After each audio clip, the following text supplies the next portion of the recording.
미국 정보당국은 북한이 조 바이든 대통령 취임 후 첫 무기 시험을 준비 중일 수 있다는 평가를 최근 내렸다고 CNN이 익명의 미국 관리를 인용해 현지 시간 16일 전했습니다.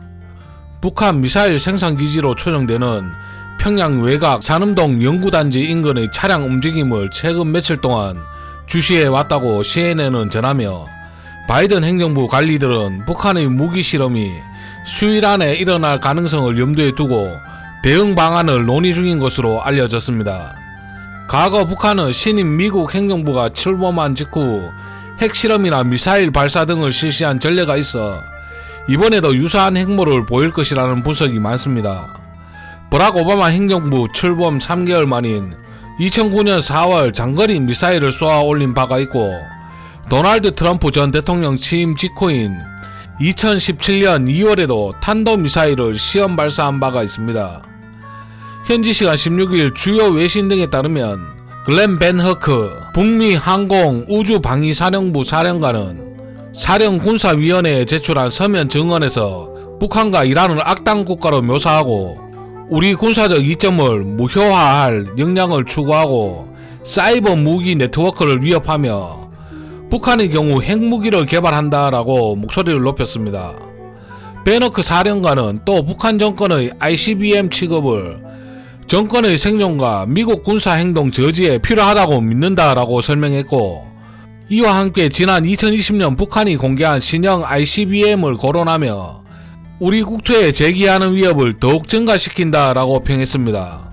그는 아울러 미국 측이 김정은과 합의에 도달하려 노력했음에도 불구하고 북한은 계속 ICBM의 미국 내 목표물 타격 역량을 개선해 왔다라고 지적하며, 북한 정권은 지난 2018년 선언한 일방적인 핵 ICBM 실험 유예에 더는 얽매이지 않겠다는 뜻을 내비쳤다라며, 이를 가까운 미래에 더 향상된 ICBM 비행 시험을 시작할 수 있다는 점을 시사한다라고 분석했습니다. 벤 허크 사령관은 이런 취지로 강력하고 현대적인 탄도미사일 방어 시스템의 필요성이 매우 강해지고 있다라고 강조했습니다. 로이터 통신은 벤 허크 사령관의 경고는 북한의 작년 10월 열병식을 토대로 한 것으로 임박한 발사에 관한 구체적인 정보는 아니지만 토니 블렁컨 국무장관과 로이드 오스틴 국방장관의 방한 하루 전에 나왔다는 데 의미가 있다고 전하며, 그의 발언은 북한이 3년 이상 공백을 깨고 미사일과 핵무기 실험을 재개할 수 있다는 미국의 우려를 강조한다고 전했습니다. 북한의 동향을 살피는 미국 38로스의 제니타운 책임자는 ICBM 실험이 가능하기는 하지만 가능성이 어느 수준인지는 모르겠다고 신중한 모습을 보이는 대신 북한이 단거리 미사일과 잠수함 발사 탄도미사일로 시험 발사를 재개할 가능성이 더 높다고 내다봤습니다. 이러던 와중 다음 날인 현지 시간 17일 데니얼 카블러 육군 우주 미사일 방어 사령부 사령관은 미 육군 화상 행사에 참석해 러시아와 중국을 미국의 위협으로 거론하며, 북한이 곧 미사일 중 하나를 시험 발사할 준비를 하고 있을 수 있다는 글렌 벤 허크 북부사령관의 증언을 여러분들은 아마 들어봤을 것이라고 말했습니다. 공개된 자리에서 미국 고위 장성의 입을 통해 북한의 ICBM 추가 시험 가능성을 연달아 언급된 것입니다. 미 당국이 정보 자산을 통해 추가로 관련 정황을 확보한 상황인지 관심이 집중되고 있습니다.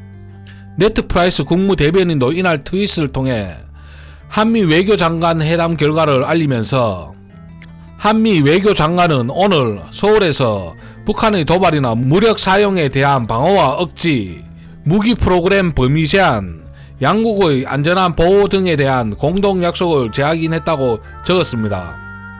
북한의 도발과 무력 사용을 언급하며 방어와 억지를 강조한 것이라고 합니다. 토니 블렁컨 국무부 장관과 로이드 오스틴 국방장관 방한 전날 미국과 북한 간 향후 협상에서 우위를 차지하기 위한 기싸움이 치열하게 벌어지고 있습니다. 김정은 위원장의 여동생 김여정 노동당 부부장이 앞으로 4년간 발편잠을 자고 싶은 것이 소원이라면 시작부터 멋없이 잠설칠 일거리를 만들지 않는 것이 좋을 것이라며 말했습니다. 반면 토니 블렁컨 미 국무장관은 북한 인권 문제에 직격탄을 날렸고, 로이드 오스틴 국방장관은 북한은 전례 없는 위협이라고 비판했습니다.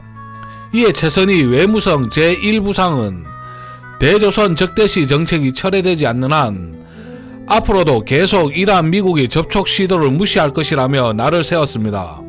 미북 양측의 예상을 넘는 치열한 기싸움에 조속한 미북 대화 제기 등을 주장해온 문재인 정부의 대북 정책에 균열이 생길 조짐이라고 합니다. 특히 조 바이든 행정부의 대북 정책 검토 결과 이번 북한의 군사 도발 여부가 향후 미북 관계는 물론 한미 및 남북 관계에도 최대 변수가 될 전망입니다. 현재 코스피가 박스피라는 별명을 갖고 있는 데까지는 여러가지 요인이 있었지만 시도 때도 없이 잊을만 하면 나오는 북한의 미사일 위협, 즉 코리안 리스크도 한몫했다고 생각합니다. 그만큼 한국의 주식시장에서는 무시할 수 없는 테마가 방산 테마주입니다. 북한의 미사일 위협이 있을 때마다 거의 모든 종목은 바닥을 향해 급락하지만 유일하게 방산 테마는 빨간불을 켜고 미사일처럼 날아갑니다. 구독 누른다고 손가락 안 빠진다. 옆에 좋아요 알람도 있다. 눌러라. 방위산업 관련주로는 빅텍, 스페코, 한일단조 등이 있습니다. 빅텍은 1990년 빅텍 파워 시스템으로 설립되어 2003년에 코스닥 시장에 상장되었습니다.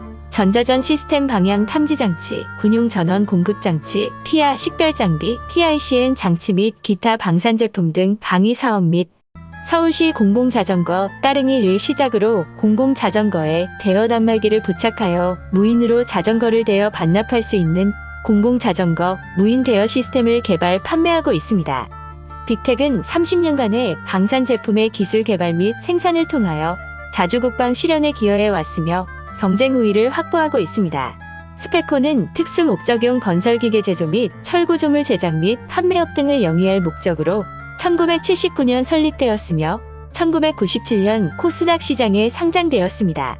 주요 사업은 건설 장비 분야의 플랜트 사업과 1995년부터 함안전기를 방산물자로 지정받아 대한민국 해군에 독점 공급하는 방위 산업으로 구분됩니다. 신사업으로 멕시코의 풍력발전용 타워 생산 공장에서 풍력타워 시제품을 생산하여 납품하고 있고 국내 최대 재생아스콘 플랜트 부문 설비를 생산할 수 있는 유일한 업체로 사업을 활성화할 방침이라고 합니다. 한일단조는 산업통상자원부로부터 자동차 부품 단조품 국산화, 계열화, 전문 공장으로 지정된 업체로 1966년 설립되었으며 1996년 코스닥 시장에 상장되었습니다. 당사는 첨단 정밀 자동차 부품인 엑셀 샤프트 및 스핀들류를 국내외에 공급하고 있으며 또한 방위산업 분야의 유도탄 탄체, 탄두 및 중장비 부품 조선, 항공산업 부품 등을 생산 공급하고 있습니다. 이 밖에 에이스테크, 휴니드, LIG넥스원, 하나시스템, 한화에로스페이스, 한국항공우주, 퍼스텍 등 언급하지 못한 여러 기업이 있습니다. 나열한 순서는 임의의 순서이며 주가 상승률과는 아무런 관련이 없습니다. 저는 투자를 강요하거나 부추기지 않습니다. 모든 정보의 사실 유무를 떠나 투자 판단은 자신의 몫입니다. 저는 여기서 마치고 또 다른 주식 이슈와 관련주로 찾아뵙겠습니다. 시청해주셔서 감사합니다.